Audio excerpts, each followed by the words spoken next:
Hi, this is Tom Muir with World Class Coaching and another in our series of animated drills. This is an activity I did with my team just this last week when I wanted to focus in on defensive principles, including shape, definitely pressure, cover, balancing the field, but just also the different principles of defending that I wanted to get across to the players. So I wanted to do it in a fun game-like environment.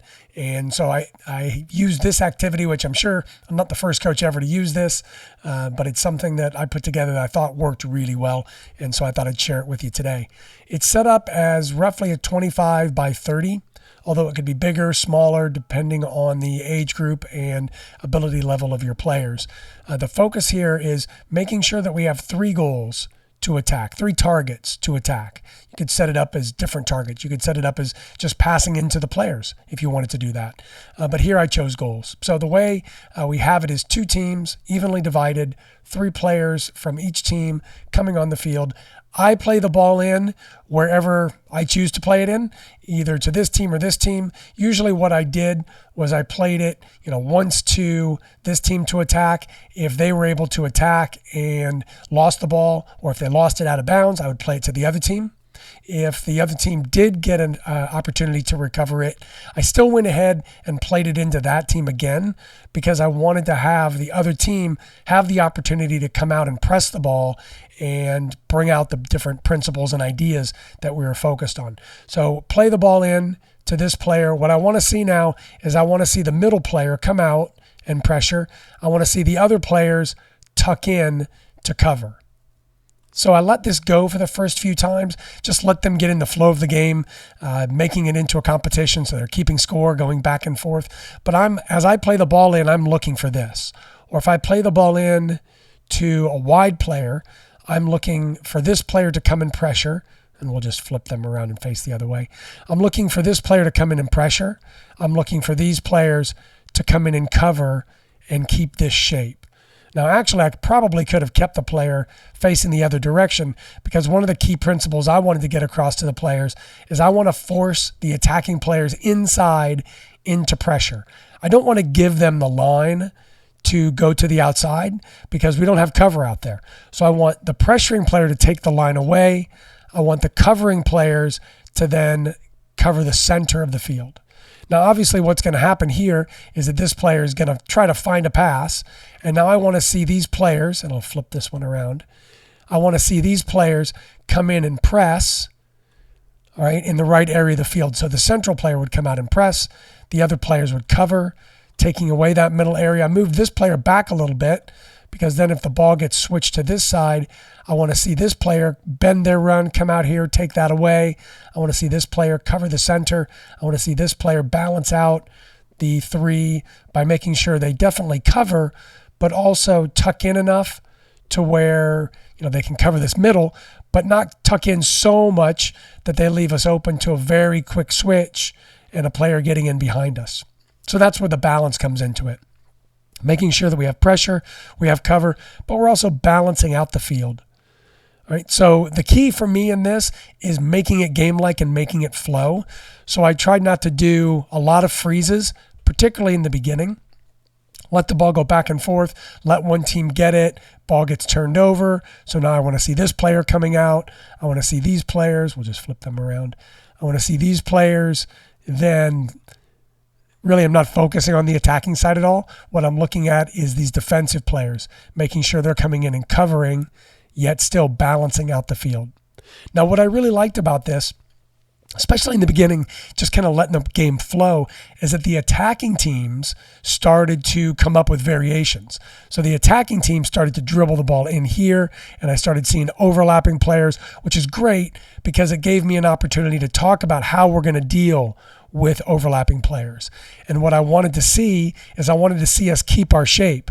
So with an attacking player overlapping, I want us to keep our shape here and then make sure that we're pressing the ball. What I didn't want to see is I didn't want to see a player tracking this player inside and then trying to stay with this player outside because that's just going to leave this open in the middle.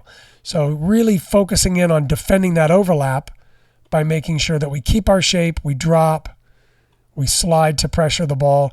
We've still got our shape. We've got our pressure, cover, and balance here. So that was one scenario that was great. The attacking team brought that out. I didn't have to manufacture it because they did it on their own. When they did it and we didn't deal well with it, then I could rewind things and talk about the way we want to deal with that situation. At the same time we did that, then I also had a situation where a wide player just flat out dribbled across the formation. And so we talked about, when does a player stay with that player? When does a player stay with the one they were matched up against? And when do they come off of them? And so it's not an always, it's not a never. What I want the defending team to do is communicate. You've got them is not a good shout. You can't say you have that player. It's got to be I've got this player, and staying with that player so that their teammates can react quickly. Because whenever you say you've got it, now you're relying on the other person to then react to what you've shouted, and there's always going to be a delay there. So it's got to be the pressuring player sees the situation and makes that decision. Most of the time in an overlap, I want the players to keep their shape. I want that player to stay with the overlapping player, this player to come inside. So I want the players to communicate that. But there are times where you need to have the pressuring player stay with the ball. But then it comes down to communication. So that's something else that was brought out in this game, is the importance of communication by that defending team. So obviously the ball goes out of bounds, or there's a goal, or there's a shot on goal. Then these players come off, and then we have the next players come on the field. Hopefully that's pretty clear just from the setup here, but I'll show it just in case. So those players come off, and then we have the new players come on the field.